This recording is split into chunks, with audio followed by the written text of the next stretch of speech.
The man, the myth, the legend, of course we're talking about Attorney Tom, has actually done it, boys and girls. He has filed a class action lawsuit against Logan Paul. So what exactly is our boy being sued for, boys and girls, I hear you ask? Well, let's see, it's fraud, breach of express contract, breach of implied contract, unjust enrichment, breach of Texas's Deceptive Trade Practices Act, Jesus, that's hard to say, negligence, fraudulent misrepresentation, and conspiracy to commit fraud. Of course, by now, we all know the CryptoZoo scam, which investigative YouTuber named CoffeeZilla has exposed, which in turn has rocked Logan Paul's reputation. The entire dismantlement of the scam lasted through a 3-part series where CoffeeZilla literally picked CryptoZoo's meat off of its bones, and has uncovered not only scams and victims, but a case that the FBI and federal agencies involved in the investigation. But let's just say the whole deal was quite rocky. The response to those claims, supported by evidence that CoffeeZilla brought forward, was not met by an apologetic or remorseful Logan,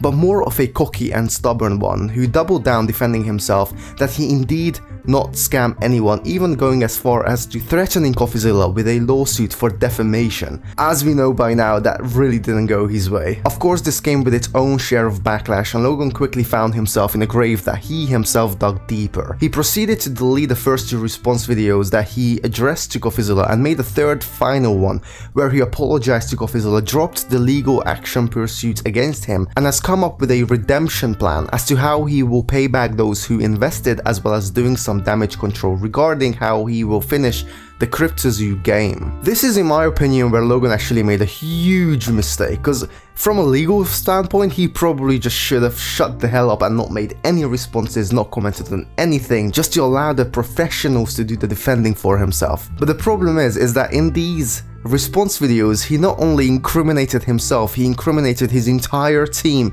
So now, of course, Attorney Tom has quite the information package he can bring to court with him. Attorney Tom, who, as the name implies, is actually very familiar with the law, has announced that he is representing a number of clients who were victims of CryptoZoo, and they are going after Logan Paul legally. Not only is he suing Logan, but the whole case is public, so this actually means that we will be able to monitor the entire process from start to finish. Now, why is this a big deal? Well, Logan has a history of lying and manipulating and sort of twisting the truth in his favor.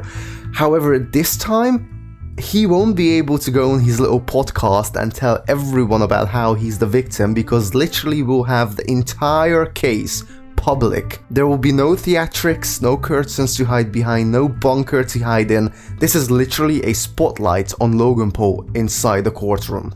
Now, it was actually some of you in the comment section who made me aware of the fact that Logan may actually get away with this whole thing, and I kind of looked into your suggestions about that were included in the terms and conditions of CryptoZoo.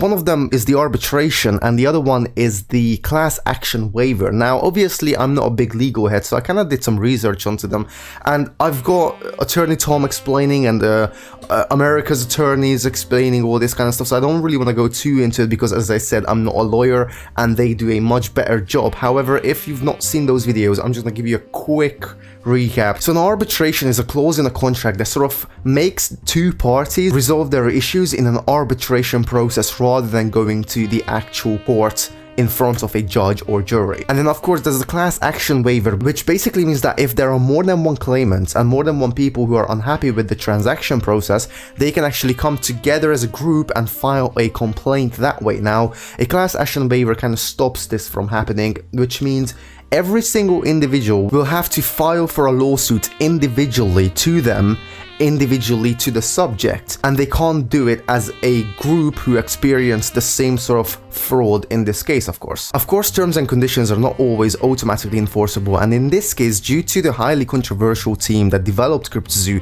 the utter misconduct as to how the investors were handled and left in the dark, and the fact that all this will fix CryptoZoo from Logan came just after the fact that he has been exposed and his reputation is on the line. These specific circumstances may actually be found in court that, due to the highly hostile surroundings of this case, the terms and conditions will not be enforced or taken into account. And of course, it seems like this is exactly what has happened, because well, we have a lawsuit on our hands, boys and girls. However, while doing all this kind of research into everything and kind of seeing what things are going on, I kind of realized that there has been this huge update as to the terms and conditions of CryptoZoo.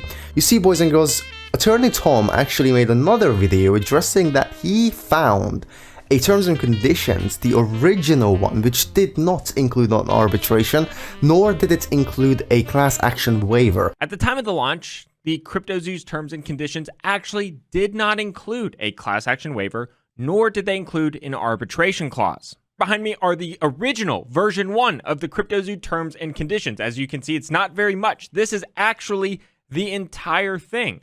The terms and conditions have been updated after Logan Paul and his team sold the tokens, made millions, and of course, as we now know, the team kinda betrayed each other, whatever, and I guess it was Logan's sort of plan to sort of cover his own arse and to make sure that these new terms and conditions do not allow victims to go after him, or at least that's what he thought at the time. CryptoZoo is now public. There's a lot of hype around it. At the same time, when the game first initially was launched to the masses, we believe a lot of the CryptoZoo co-founders conspired and actually sold a lot of their Zoo token, pocketing millions of dollars at consumers' expense. Meanwhile, at the same time of this dump, the game clearly doesn't work. All of the hype kind of fizzles out because nothing promised was delivered, and simultaneously, the price just goes down and down and down. Brings us to January 20th, 2022, which is the day that we believe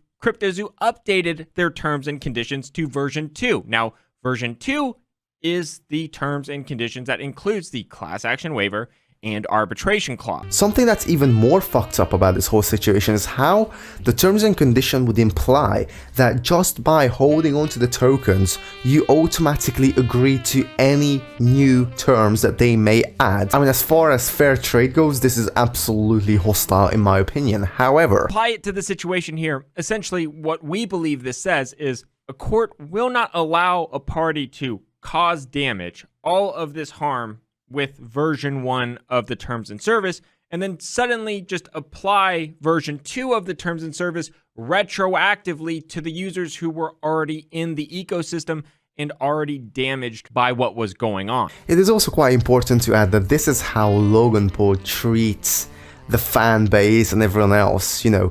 Even after he knew this whole project is failing, his first response is not to be transparent with his fans, is not to do damage control immediately, is not to be transparent.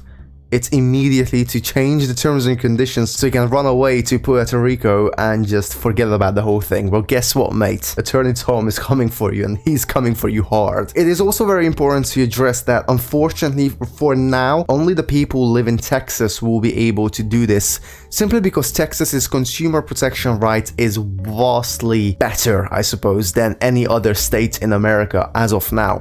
However, I heard examples where point reference cases were used before to not necessarily change the law, but to make exceptions within the law if the case itself is the same one. Of course, as we know, this is an international scam, therefore I believe that there could be a chance of this happening. Listen guys, thank you so much for watching. Like the video if you did, and subscribe to the channel for more awesome videos in the future. Thanks again, and I'll see you in the next one.